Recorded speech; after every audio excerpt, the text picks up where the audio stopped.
Wanita muda yang dipecat pertama kali pergi kencan buta. Tidak disangka, dia bertemu sekumpulan tawon di tengah jalan. Tidak hanya digigit hingga wajahnya bengkak. Yang lebih serius adalah, untuk menghindari tawon, wanita muda itu justru tidak sengaja terseliu kakinya. Saat dia tiba di tempat kencan buta, lawan jenis langsung melihat wajahnya yang sangat buruk rupa. Dia juga seorang yang pincang. Dia langsung berubah pikiran dan menolak dengan tegas. Segera ia melemparkan bunga yang dipegangnya. Akibatnya, wanita itu menghindar. Bunga itu tepat mengenai kepala CEO. CEO itu alergi terhadap serbuk sari, dan segera mengalami reaksi. Wanita itu dengan gagah pincang mendekat. Siapa sangka, CEO tidak marah. Sebaliknya, bahkan dia langsung mengajukan untuk menikahinya. Tindakan ini membuat wanita muda itu sangat terkejut. Dia dengan tidak percaya mempertanyakan CEO. Mengatakan bahwa dia sekarang sangat jelek. Apa dia tidak akan keberatan? Belum sempat dia mengucapkan kata-kata aneh itu, dia sudah kembali dipeluk oleh CEO. CEO kemudian dengan tegas menyatakan, mereka sekarang bisa mendaftar untuk menikah. Dan wanita itu demi ibunya, segera mengumpulkan uang untuk membeli lahan pemakaman. Segera langsung setuju. Kemudian dengan senang hati menarik CEO untuk mengambil akta nikah. Begitulah, keduanya dengan cepat menyelesaikan pernikahan yang disetujui. Dan CEO juga sesuai dengan kesepakatan sebelumnya, memberikan gadis itu uang pelamar sebesar 500.000 setelahnya, tanpa ragu meninggalkan. Dalam sekejap 2 tahun berlalu, CEO kembali setelah menyelesaikan studinya. Hal pertama yang dia lakukan setelah kembali ke tanah air, adalah pergi untuk memeriksa perusahaan baru. Para karyawan mendengar bahwa CEO tampan dan sangat berbakat, maka mereka pun berbaris lebih awal, menyambut kedatangan CEO di bawah. Sementara wanita licik yang ingin menikah dengan orang kaya, melihat penampilan gadis yang menonjol, merasa itu adalah ancaman bagi dirinya.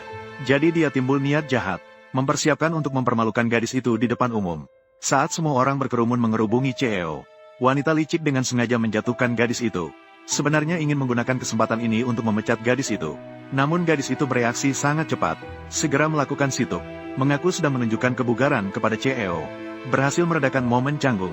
Pada saat itu, wanita licik tiba-tiba menyadari bahwa di depannya CEO, ternyata adalah mantan tunangannya yang ditinggalkannya 2 tahun yang lalu.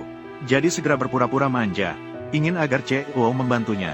Sementara gadis itu mengetahui bahwa wanita licik adalah calon nyonya rumah di masa depan. Dia langsung merasa sangat kecewa, mengira pekerjaan saya tidak buruk. Namun, CEO tiba-tiba mengulurkan tangannya. Pertama, dia berpura-pura di depan wanita licik, lalu langsung menarik wanita muda itu ke atas. Pemandangan ini langsung membuat wanita licik itu sangat marah. Dia berbohong bahwa wanita muda itu memiliki kinerja terburuk, ingin langsung memecatnya. Wanita muda itu langsung panik setelah mendengarnya.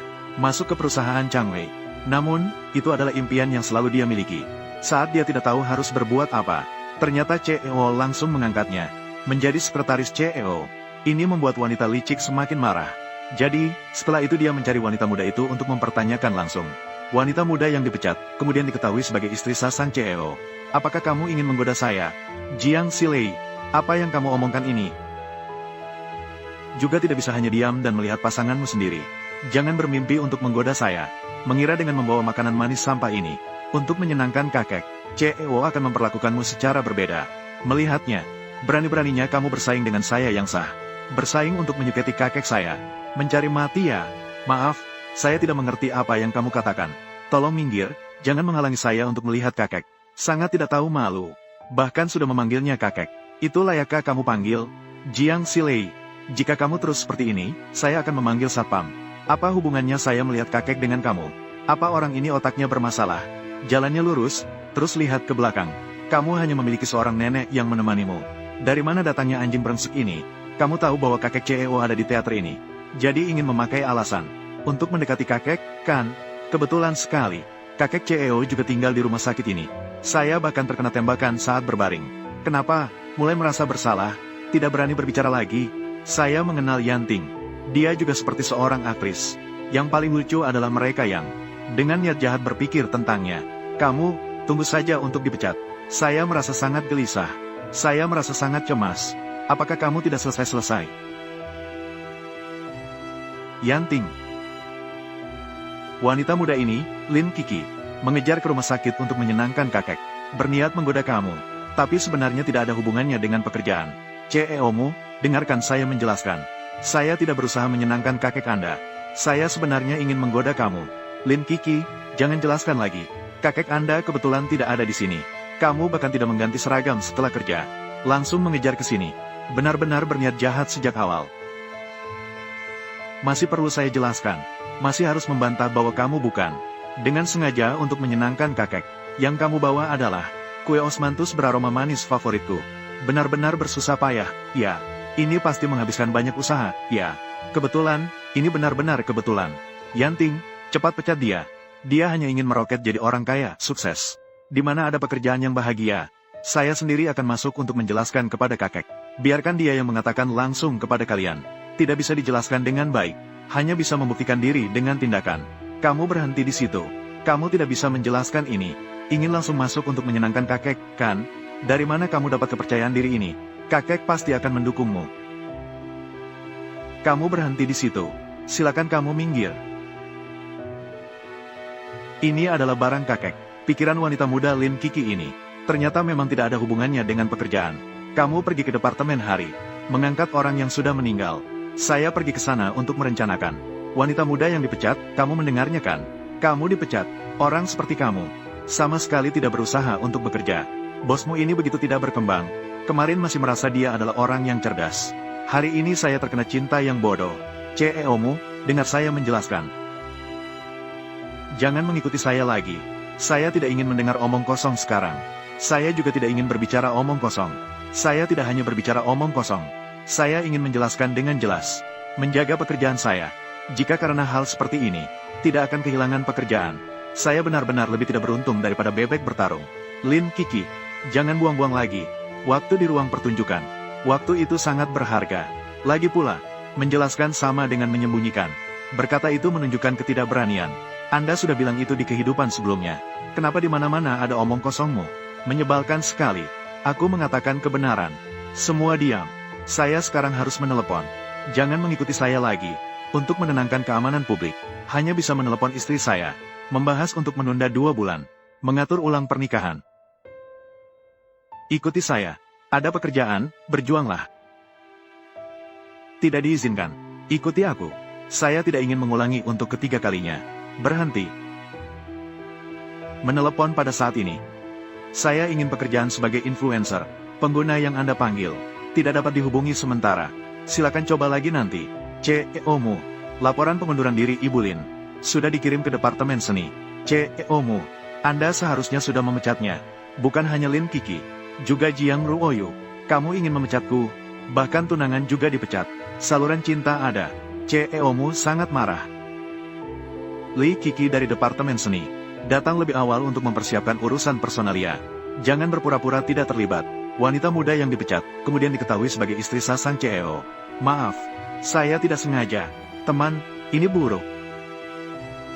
CEO-mu, kamu mau memukul saya. Pukul aku. Memukul adalah tindakan kriminal. Musau, kamu datang tepat pada waktunya. Saya sedang ingin berbicara denganmu. Rencana perawatan lanjut untuk kakek. Apakah ini nyaman? Jika memungkinkan, ayo pergi ke kantorku untuk bicara. Kantorku di lantai 1. Terima kasih banyak. Saya sangat berjuang untuk masuk ke departemen startup, tapi akhirnya dipecat seperti ini. Bukankah saya lebih tidak beruntung daripada tahu? Gadis, apa yang salah denganmu? Siapa yang mengganggumu? Makan kue. Saya dipecat oleh bos saya. Mengapa? Karena dia salah paham tentang saya. Berusaha mendekati kakeknya. Salah paham bahwa saya menggoda dia. Mengira bahwa saya tidak fokus pada pekerjaan. Saya susah payah akhirnya bisa masuk ke perusahaan startup. Pekerjaan jadi hilang begitu saja. Perusahaan startup harus bergantung pada bosmu. Itulah yang perlu kamu rasakan. Kebenaran dunia ini. Apakah bosmu ada? Sudah pergi? Saya akan pergi ke kantor sebentar lagi. Baik, itu juga baik. Ini aku. Sekarang pergi beri dia tindakan. Membantu menjelaskan teorinya. Tidak usah. Jika pekerjaan hilang, ya sudah. Tidak bisa membuat Anda juga menderita. Kemampuan khusus bos kita, yaitu wajah masam, menatap tajam, dan bibir tersusut. Saya sama sekali tidak memberi orang kesempatan untuk menjelaskan. Tenang saja, kakekmu ini bisa berdebat dengan hebat. Kamu kembali kali ini, tinggal menunggu kabar baik. Ingin berdiskusi sedikit denganmu. Ditunda 2 bulan, kemudian memproses prosedur medis. Direktur tua, saya bilang benar. Kenapa saya harus merasa dirugikan? Kenapa harus mencintai dan memarahinya?